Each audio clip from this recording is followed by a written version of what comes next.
Life style శ్రోతలకు ధన్యవాదాలు. Life style success సిరీస్‌లో భాగంగా ఆందోళన లేకుండా ఆనందంగా ఉండాలంటే పార్ట్ 2 గురించి తెలుసుకుందాం. రంపం పొట్టుని రంపంతో కొయ్యటానికి ప్రయత్నించకండి. జరిగిన సంఘటనే మనం మార్చటం కుదిరే పని కాదు. గతాన్ని నిర్మాణాత్మకంగా చేసుకోవటానికి ఒకే ఒక మార్గం ఉంది. జరిగిపోయిన తప్పుల్ని ప్రశాంతంగా విశ్లేషించుకొని వాటి నుంచి పాఠాలు నేర్చుకోవటం, ఆ తర్వాత వాటి గురించి మర్చిపోవటం. వీలైతే పాలు కింద ఒలికిపోకుండా చూసుకోవటం, కానీ ఒలికిపోయి నేలపాలైన తర్వాత వాటిని గూర్చి పూర్తిగా మర్చిపోవటం నేర్చుకోవాలి. ఆందోళనను తొలగించుకోవడానికి 4 మార్గాలున్నాయి. అది నెంబర్ 1, పనిలో నిమగ్నమై ఆందోళనని మీ మనసులో నుంచి తొలగించుకోవటం. నెంబర్ 2, ఆందోళన కలిగించే చిన్న చిన్న విషయాలను మర్చిపోవటం. నెంబర్ 3, మీ ఆందోళనని తగ్గించుకోవటానికి స్టాప్ లాస్ అనే సగటు సూత్రాన్ని అమలు చేసుకోవటం. నెంబర్ 4, ఇక తప్పదు అనుకుంటే అంగీకరించడం నేర్చుకోవటం అన్నమాట. మన ఆలోచనలు ఎలా ఉంటే మన జీవితం అలాగే ఉంటుంది. మన సమస్యల గురించి మనం పట్టించుకొని పరిష్కారం ఆలోచించాలి, కానీ మదనపడకూడదు. మీరు ఎదుర్కొంటున్న బాహ్య పరిస్థితుల వల్ల బాధకు గురికారు.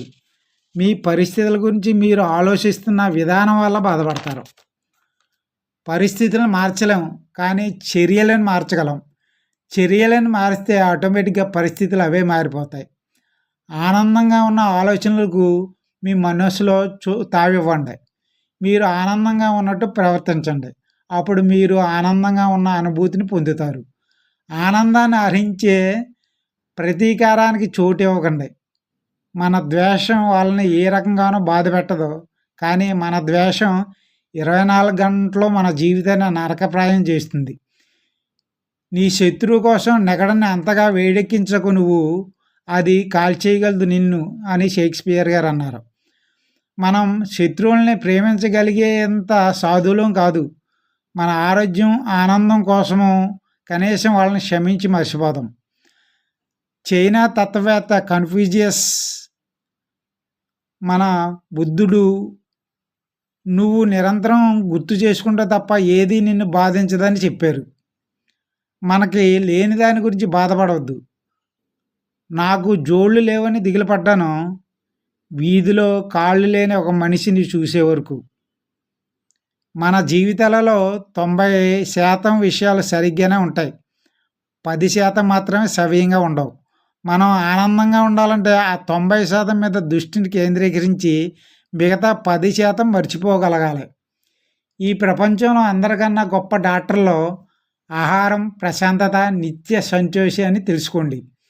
మనం మనకున్న దాని గురించి అరుదుగా, లేని దాని గురించి ఎక్కువగాను ఆలోచిస్తూ మనశ్శాంతిని, ఆరోగ్యాన్ని పాడు చేసుకుంటాం.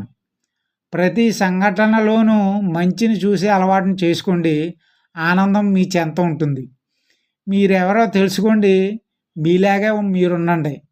మీలా ఈ ప్రపంచంలో ఇంకెవరో లేరని గుర్తుంచుకోండి. ఏదేమైనా సరే ఎప్పుడు నువ్వులాగానే ఉండు. మనుషులు చాలా తక్కువ పరిధిలో జీవిస్తున్నారు. ఎన్నో శక్తులు ఉన్నా పూర్తిగా వినియోగించలేకపోతున్నారు. తను ఏం చేయగలడో తనకు తప్ప ఇంకెవరికి తెలియదు. అంతేకాదు, అతనికి కూడా తను ప్రయత్నించి చేసేదాకా తెలియదు. సూర్యుడు కాలేకపోతే నక్షత్రమైనా అవ్వండి. మీ ఆకారాన్ని బట్టి కాదు, గెలవటం ముఖ్యం. మీ దగ్గర నిమ్మకాయ ఉంటే నిమ్మరసం చేసుకోండి. మైనస్ని ప్లస్గా మార్చుకునే శక్తి మనుషుల్లో ఉండే ఒక అద్భుతమైన లక్షణం. 2 మనుషులు జైలు కటకటాల్లోంచి బయటకు చూశారు. ఒకడు బురదను చూశాడు, ఇంకోటి నక్షత్రాలను చూశాడు. అన్నీ అత్యుత్తమైనవి లభించాలంటే చాలా కష్టం. జీవితంలో మంచి వాటి నుంచి లాభం పొందటం గొప్ప కాదు, అది ఎవడైనా చేస్తాడు. నష్టాల నుంచి లాభం పొందినప్పుడే నీ విలువ, తెలివితేటలు తెలిసేది. అన్యాయంగా మిమ్మల్ని విమర్శించే వారిని మీరు ఆపలేరు, కానీ అంతకన్నా ఎంతో ముఖ్యమైన పనిని చేయగలరు. ఆ అన్యాయమైన విమర్శ మిమ్మల్ని బాధించాలా వద్దా అనేది మీరు నిర్ణయించుకోగలరు.